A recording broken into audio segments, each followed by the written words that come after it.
Session में हम लोग आयनटोफोरेसिस के बारे में पढ़ेंगे। तो समझते हैं कि आयनटोफोरेसिस क्या होता है। तो आयनटोफोरेसिस जो है वो दो वर्ड से मिल के बना है। आयनटो मतलब होता है आपका आयंस एंड फोरेसिस का मतलब होता है ट्रांसमिशन। मतलब इसमें हम क्या करते हैं कि आयंस का ट्रांसमिशन करवाते हैं बॉडी के अंदर। जो आपके स्पेसिफिक जो भी आपकी कंडीशंस है उसको ट्रीटमेंट प्रोवाइड करता है ये। तो देखते हैं कि कैसे कैसे ट्रीटमेंट इसमें हम देते हैं। तो सबसे पहले इसका बेनिफिट समझते हैं कि आयनटोफोरेसिस का बेनिफिट क्या है, कि आखिरकार इसका यूज़ हम लोग करते क्या क्यों है। जैसे कि मान लीजिए आपको इन्फ्लामेशन की कंडीशन है, ठीक है, इन्फ्लामेशन आपको हुआ है, कोई भी बॉडी के पार्ट पे आपको इन्फ्लामेशन हुई, ठीक है, तो उस केस में नॉर्मली हम लोग क्या करते हैं, ड्रग लेते हैं, ठीक है, ड्रग्स का यूज़ करते हैं। तो ये जो ड्रग्स का यूज़ करते हैं ये आपका क्या करता है कि ये आपके पूरे बॉडी पे, होल बॉडी पे आपका इफ़ेक्ट प्रोवाइड करता है, ठीक है, पूरे बॉडी पे आपका इफेक्ट्स होता है, ठीक है। आपने ड्रग लिया, फिर वो धीरे धीरे आपके सिस्टमिक सर्कुलेशन में गया एंड देन वो ट्रीट किया, है ना। ये आपका होता है नॉर्मल कंडीशन में अगर आपको इन्फ्लामेशन हुई तो। लेकिन आयनटोफोरेसिस के केस में हम लोग क्या करते हैं कि जैसे कि आपको मान लीजिए इन्फ्लामेशन हुई, ठीक है, आपको इन्फ्लामेशन हुई, तो उस केस में हम क्या करेंगे कि जिस बॉडी के जिस पार्ट पे आपको इन्फ्लामेशन हुई है बस उसी पार्ट पे हम लोग ट्रीट करेंगे, है ना। पूरे बॉडी पे उसका आपका कोई भी इफ़ेक्ट देखने को नहीं मिलेगा। जैसे कि मान लीजिए ये आपका हैंड, ठीक है, यहाँ पे आपको इन्फ्लामेशन हुई, ठीक है, इस पार्ट पे आपको इन्फ्लामेशन हो रखी है, ठीक है। तो इस केस में हम लोग क्या करेंगे कि जो ड्रग्स यूज़ करेंगे उसको हम लोग क्या करेंगे, मेडिकेटेड आयंस के फॉर्म में कन्वर्ट कर देंगे, है ना। उसको हम क्या करेंगे कि मेडिकेटेड आयंस के फॉर्म में कन्वर्ट कर देंगे और फिर उसको बॉडी के अंदर क्या करेंगे, ट्रांसमिट करेंगे, ठीक है। फिर उसको क्या करेंगे, बॉडी के अंदर हम लोग ट्रांसमिट करेंगे उस आयंस को, ठीक है, ठीक। ये आयनटोफोरेसिस में करते हैं। कैसे करते हैं वो देखते हैं। अब इसमें हम लोग क्या करते हैं, जैसे कि मान लीजिए ये आपकी इन्फ्लामेशन हुई, ठीक है, तो इन्फ्लामेशन के लिए हम लोग क्या करते हैं, कौन सी ड्रग यूज़ करेंगे, बेसिकली हम लोग यूज़ करते हैं डेक्सामीथाजोन, ठीक है, डेक्सामीथाजोन। ये हम क्या करते हैं, डेक्सामीथाजोन का यूज़ करते हैं हम लोग इन्फ्लामेशन को ट्रीट करने के लिए। तो अब डेक्सामीथाजोन को हम लोग क्या करेंगे, मेडिकेटेड आयंस के फॉर्म में कन्वर्ट कर देंगे, ठीक है। अब इसको मेडिकेटेड आयंस के फॉर्म में जब कन्वर्ट करेंगे तो इसकी पोलैरिटी आपकी क्या आएगी, नेगेटिव होती है, ठीक है, इसकी पोलैरिटी आपकी नेगेटिव पोलैरिटी रहती है। तो इसमें हम क्या करते हैं कि कैथोड और एनोड का यूज़ करेंगे हम लोग, ठीक है। जैसे कि ये आपकी बॉडी की टिश्यू हो गई, ठीक है, ये आपकी बॉडी की टिश्यू है जहाँ पे आपको इन्फ्लामेशन हुई है, ठीक है। तो हम क्या करेंगे, जैसे कि जो आप मैंने बताया कि डेक्सामीथाजोन, ठीक है, उसकी पोलैरिटी आपकी नेगेटिव होगी, तो उस नेगेटिव पोलैरिटी के मेडिकेटेड आयंस को हम लोग प्लेस कर लेंगे, ठीक है। और जस्ट उसके बगल में हम लोग क्या करेंगे, इलेक्ट्रोड प्लेस कर लेंगे, ठीक है, ये आपकी इलेक्ट्रोड हो गई, ठीक है। तो इलेक्ट्रोड हमें इलेक्ट्रोड, तो इलेक्ट्रोड आपको पता है ये एक कैथोड लेते हैं एंड एक एनोड लेते हैं, ठीक है, एक एनोड लेते हैं, कैथोड एंड एनोड लेते हैं। तो आपकी जो आपकी जो डेक्सामीथाजोन है उसकी तो पोलैरिटी आपकी नेगेटिव हो गई, तो उसके पास जो हम कैथोड रखेंगे, जो उसके पास जो हम लोग इलेक्ट्रोड रखेंगे वो भी हमेशा हम क्या करेंगे, सेम पोलैरिटी के इलेक्ट्रोड को हम लोग प्लेस करेंगे, ठीक है। जैसे कि अगर मेडिकेटेड आयंस आपकी नेगेटिव है तो हम लोग इलेक्ट्रोड भी हमेशा नेगेटिव प्लेस करेंगे, तो यहाँ पे हम कैथोड को प्लेस कर लेंगे, ठीक है। अब ये दोनों आपको पता होगा कि जो आपके लाइक पोल्स रहते हैं वो क्या करते हैं, एक दूसरे को रिपेल करते हैं, है ना। तो यहाँ पे मेडिकेटेड आयंस की पोलैरिटी भी आपकी नेगेटिव हो गई और कैथोड जो आपने प्लेस किया उसकी भी पोलैरिटी आपकी नेगेटिव हो गई।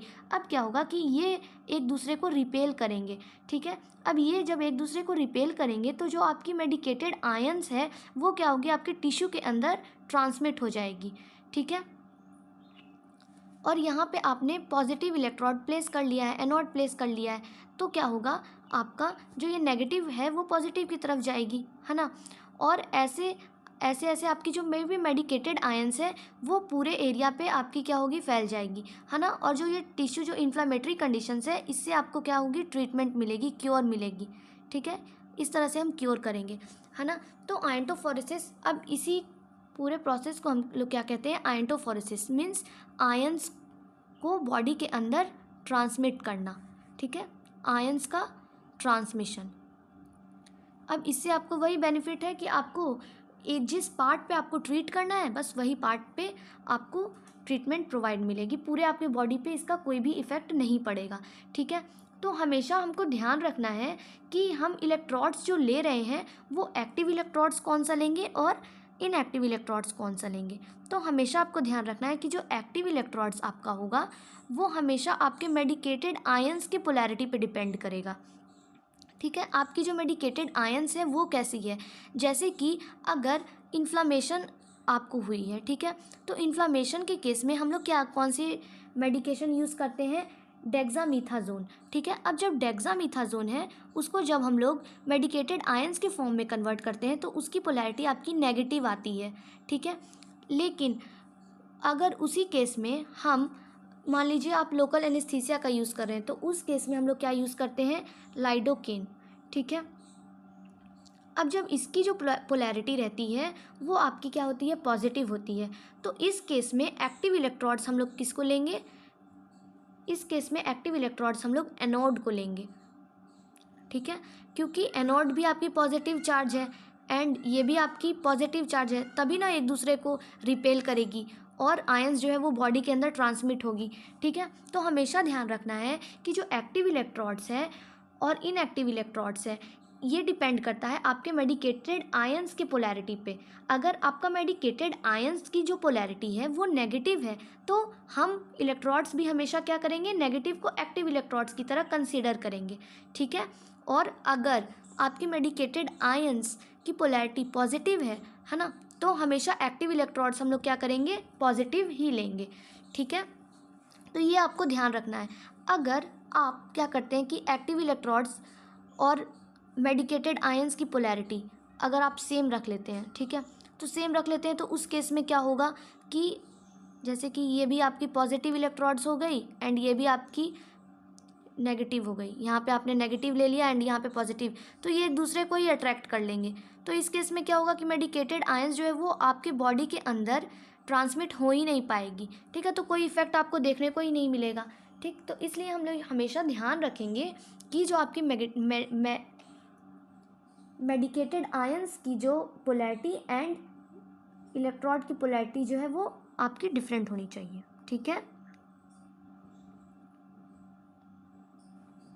वो हमेशा आपको वो आपकी हमेशा क्या होनी चाहिए, डिफरेंट होनी चाहिए। तो आयंटोफोरेसिस की आपकी प्रिंसिपल क्या हो जाएगी कि लाइक पोल जो रहते हैं वो एक दूसरे को रिपेल करते हैं, ठीक है। अब देखते हैं हम कि इसमें कौन कौन से करंट का हम लोग यूज़ करेंगे। तो हमेशा आपको ध्यान रखना है कि जब आयंटोफोरेसिस हम परफॉर्म कर रहे हैं तो आपको कांस्टेंट करंट स्टिमुलेटर आपको लेना है, ठीक है। एंड इलेक्ट्रोड्स का मैंने आपको बता ही दिया कि कैथोड और एनोड को कैसे हम लोग एक्टिव और इनएक्टिव इलेक्ट्रोड्स की तरह सेलेक्ट करेंगे, ठीक है। फिर हम लोग मेडिकेटेड आयंस जो है उसको हम लोग प्रिपेयर करेंगे, वो आगे देखेंगे कि किस तरह से हम प्रिपेयर करेंगे, ठीक है। उसके बाद हम क्या करेंगे, एक स्पॉन्ज पैड लेंगे एंड आपका जो चॉइस ऑफ करंट है वो हमेशा हम क्या करेंगे, कांस्टेंट डायरेक्ट करंट का यूज़ करेंगे। जब भी अगर हम आयंटोफोरेसिस परफॉर्म कर रहे हैं तो उस केस में हम लोग कांस्टेंट डायरेक्ट करंट का यूज़ करेंगे, ठीक है। अब इसमें पैरामीटर्स हम लोग क्या क्या यूज़ करते हैं, कांस्टेंट करंट स्टिमुलेटर लेते हैं, कांस्टेंट डायरेक्ट करंट लेते हैं, है ना। और आपका जो वेव फॉर्म रहेगा वो हमेशा मोनोफेजिक रहेगा, ठीक है। एम्पलीट्यूड आपको हमेशा 5 मिली एम्पियर रखना है और वोल्टेज आपको 80 वोल्ट रखना है, ठीक है। इन सब पैरामीटर्स को आपको ध्यान रखना है जब आप आयंटोफोरेसिस का यूज़ कर रहे हैं ट्रीटमेंट पर्पस के लिए, तो ठीक है। अब देखते हैं कि जो मेडिकेटेड आयंस है उसको हम लोग कैसे प्रिपेयर करेंगे। तो सबसे पहले मेडिकेटेड आयंस को प्रिपेयर करने के लिए हम लोग क्या करेंगे, एक सॉल्यूशन जो आपका जो ड्रग है ना, उसको हम क्या करेंगे, आयंस के फॉर्म में कन्वर्ट करेंगे। तो जो ड्रग है उसको आयंस के फॉर्म में कन्वर्ट करने के लिए हम लोग क्या करेंगे, एक सॉल्यूशन को प्रिपेयर करेंगे, ठीक है। जैसे कि आपको अगर 2 ml का सॉल्यूशन प्रिपेयर करना है, ठीक है, 2% का आपको सॉल्यूशन को जो है वो आपको प्रिपेयर करना है, ठीक है। तो उसके लिए अगर आप जब 2% सॉल्यूशन प्रिपेयर कर रहे हैं, ठीक, तो उसके लिए आपको क्या क्या क्या करना है कि आपको 2 ml का जो भी आप केमिकल यूज़ कर रहे हैं वो रखना है, ठीक है। एंड 98 ml आपको क्या करना है, वाटर यूज़ करना है, ठीक है। ठीक है, 98 ml आपको वाटर यूज़ करना है अगर आप 100 ml का सॉल्यूशन बना रहे हैं तब, ठीक है। जैसे कि अगर हम लोग लाइडोकेन लेते हैं, ठीक है, उस केस में कॉन्सेंट्रेशन हम उसका कितना रखते हैं, 5%, ठीक है। अब 5% का आपको बनाना है तो उसके लिए आपको क्या 95 ml का आपको वाटर रखना होगा, ठीक है। और 5 ml आपको क्या रखना होगा, आपको लाइडोकेन जो है वो रखना होगा। तो इस तरह से हम लोग क्या करेंगे कि एक सॉल्यूशन को प्रिपेयर कर लेंगे, ठीक है, सॉल्यूशन प्रिपेयर कर लेंगे ताकि आपका जो मेडिकेटेड जो आपका ड्रग है वो किस चीज़ में कन्वर्ट हो जाए, मेडिकेटेड आयंस के फॉर्म में कन्वर्ट हो जाए, ठीक है। मेडिकेटेड आयंस के फॉर्म में आपका जो ड्रग है वो कन्वर्ट हो जाए, ठीक है। अब यही मेडिकेटेड आयंस का यूज़ करते हुए हम लोग क्या करेंगे, पेशेंट को ट्रीट करते हैं, ठीक है। अब आपने सॉल्यूशन तो प्रिपेयर कर लिया। अब सॉल्यूशन प्रिपेयर करने के बाद आपको क्या करना है कि आपको एक लिंट पैड लेना है। ये जो आप देख रहे हैं ये लिंट पैड है, ठीक है। अब इस लिंट पैड को क्या करना है कि सॉल्यूशन के अंदर सोक कर लेना है, ठीक है। अब इसको क्या करेंगे, लिंट पैड को हम लोग 2 से 3 टाइम्स क्या करेंगे, हम लोग लिंट पैड को सॉल्यूशन के अंदर डिप करेंगे, ठीक है। फिर डिप करेंगे, उसके बाद फिर उसको 3 से 4 टाइम्स हमने डिप कर लिया, उसके बाद स्क्वीज़ करेंगे, फिर डिप करेंगे, देन स्क्वीज़ करेंगे। ऐसे हम लोग 3 से 4 टाइम्स इसको कर लेंगे, ठीक है। फिर फाइनली हम क्या करेंगे कि ये जो आप अब इसके अंदर क्या सॉल्यूशन जो है ये एब्जॉर्ब हो चुका है, आपके लिंट पैड के अंदर सॉल्यूशन जो है वो एब्जॉर्ब हो जाएगा, ठीक है। अब जब सॉल्यूशन इसके अंदर एब्जॉर्ब हो गया तो फिर हम क्या करेंगे कि इसके ऊपर इलेक्ट्रोड को प्लेस कर लेंगे, ठीक है। तो जिस तरह का आपका मेडिकेटेड आयंस है, जैसे मेडिकेटेड आयंस की पोलैरिटी अगर आपकी नेगेटिव है तो हम लोग इलेक्ट्रोड्स इसके ऊपर क्या कर लेंगे, नेगेटिव इलेक्ट्रोड्स को प्लेस कर लेंगे, है ना। और उसके बाद जो भी आपको पैरामीटर्स मैंने बताए वो पैरामीटर्स हम सेट कर लेंगे, ठीक है। और फिर उसको पेशेंट के बॉडी के अंदर प्लेस कर लेंगे, ठीक है, पेशेंट के बॉडी पे प्लेस कर लेंगे। एंड देन जैसे जैसे आपका ट्रीटमेंट ड्यूरेशन बढ़ता जाएगा, ठीक है, जैसे जैसे ट्रीटमेंट ड्यूरेशन बढ़ेगा फिर क्या होगा कि ये जो लिंट पैड है वो धीरे धीरे ड्राई होना स्टार्ट हो जाएगा, ठीक है। अब जब ये धीरे धीरे ड्राई होगा तो इसके ऊपर क्या करेंगे, जो भी आपकी मेडिकेटेड आयंस है उसको हल्का हल्का फ्लश करते रहेंगे ताकि ये जो लिंट पैड है वो पूरी तरह से ड्राई ना हो। अगर ये पूरी तरह से ड्राई हो जाएगी तो फिर आपको बर्न के भी चांसेस हैं, ठीक है। तो उसको हम लोग अवॉइड करने के लिए कोशिश करेंगे कि ये जो है वो पूरी तरह से आपके लिंट पैड जो है वो ड्राई ना हो, है ना। उसके बाद हम क्या करते हैं, जैसे कि मैंने इसमें बताया कि इसमें कोई फिक्स नहीं है कि आपको एक्टिव इलेक्ट्रोड्स और एक्टिव इलेक्ट्रोड आपको रखना कौन सा है, ठीक है। तो हम लोग क्या करते हैं कि एक मैक्सिमम सेफ करेंट डेंसिटी आपका होता है, क्या होता है, डोज। अगर आपको डोज डिसाइड करना है तो मैक्सिमम सेफ करेंट डेंसिटी आपका होता है, ठीक है। अब मैक्सिमम सेफ करेंट डेंसिटी का कहने का मतलब है कि ये एक ऐसी डेंसिटी, करंट की ऐसी डेंसिटी जो आप पेशेंट जो है वो उस चीज़ को टॉलरेट कर सके। उस करंट से ज़्यादा आपको नहीं देना है। अगर उस करंट से आप ज़्यादा देते हैं तो पेशेंट उस करंट को टॉलरेट नहीं कर पाएगा। तो जैसे कि मैंने आपको बताया कि एक्टिव इलेक्ट्रोड तो आपका कुछ भी हो सकता है, कैथोड भी हो सकता है एंड एनोड भी हो सकता है, ठीक है। ये तो आपको मेडिकेटेड आयंस की पोलैरिटी पे डिपेंड करेगा। तो अगर कैथोड को आप एक्टिव इलेक्ट्रोड की तरह कंसीडर कर रहे हैं, ठीक है, अगर कैथोड आपका एक्टिव इलेक्ट्रोड की तरह कंसीडर कर रहे हैं तो आपकी जो मैक्सिमम सेफ करंट डेंसिटी होगी, मतलब आपको इस डेंसिटी से ज़्यादा आपको नहीं देना है, ठीक है। तो कैथोड के केस में हम लोग कितना रखते हैं, 0.5। तो कैथोड के केस में आपको कितना रखना है, 0.5 मिली एम्पियर, ठीक है, मिली एम्पियर सेंटीमीटर स्क्वायर पर सेंटीमीटर स्क्वायर। ये आपको कैथोड के केस में आपको करंट डेंसिटी जो है वो इससे ज़्यादा नहीं होनी चाहिए, ठीक है। और अगर एनोड आपका एक्टिव इलेक्ट्रोड्स की तरह काम कर रहा है तो उस केस में हम लोग एनोड को करंट डेंसिटी कितना देते हैं, 1.0 milli ampere per centimetre square. इससे ज़्यादा आपको करंट डेंसिटी जो है वो नहीं देना है कैथोड और एनोड के केस में, ठीक है। अब जब हम डोसेज डिसाइड करते हैं तो उस डोज आपका 2 चीज़ों पे डिपेंड करता है, मतलब कितनी देर के लिए आपको जो है वो आइंटोफेरेसिस कितने डोज के लिए आपको देना है। तो डोज आपके दो चीज़ पे डिपेंड करता है, एक जो मैंने आपको बताया मैक्सिमम करेंट डेंसिटी आपका, ठीक है, मैक्सिमम करेंट डेंसिटी या फिर करेंट डेंसिटी, और किस पे डिपेंड करता है, टाइम पे, ठीक है, टाइम पे।